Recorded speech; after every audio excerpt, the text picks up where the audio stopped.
शेर कैसे बना मां दुर्गा का वाहन।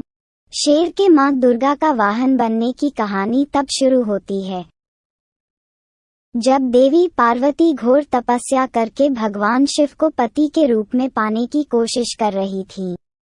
सालों तक तप करने के बाद माता पार्वती को भोले भंडारी अपनी पत्नी के रूप में अपना लेते हैं।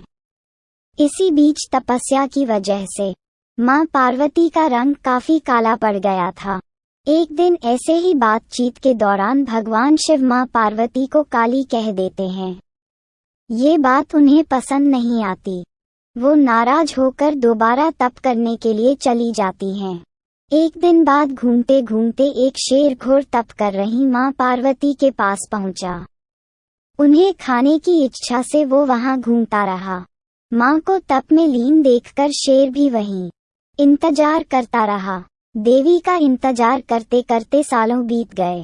शेर मां पार्वती के तेज की वजह से उनके पास नहीं पहुंच पाता था। कोशिश करता और असफलता हाथ लगने पर दोबारा लौटकर कोने में बैठ जाता। होते होते कई साल बीत गए। मां के तप से खुश होकर भगवान शिव प्रकट हुए और मां से मनचाहा वर मांगने को कहा। देवी पार्वती अपना गोरा रंग वापस चाहती हैं।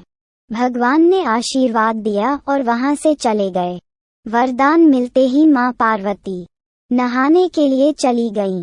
नहाते ही उनके शरीर से एक और देवी का जन्म हुआ, जिनका नाम कौशिकी पड़ा। उनके शरीर से काला रंग भी निकल गया था और मां का रंग पहले की तरह ही साफ हो गया। इसी वजह से माता पार्वती का नाम मां गौरी भी पड़ गया। नहाने के कुछ देर बाद मां की नजर शेर पर पड़ी। शेर को देखते ही उन्होंने भगवान शिव को याद किया और शेर के लिए भी वरदान मांगा। माता पार्वती ने भगवान से कहा, हे नाथ, ये शेर सालों से मुझे भोजन के रूप में ग्रहण करने के लिए इंतजार कर रहा था। मेरे पूरे तप के दौरान ये यहीं था। जितना तप मैंने किया है उतनी ही तपस्या इसने भी की है। इसी वजह से अब वरदान के रूप में इस शेर को मेरी सवारी बना दीजिए। भगवान ने प्रसन्न होकर माता की बात मान ली और शेर को उनकी सवारी बना दिया।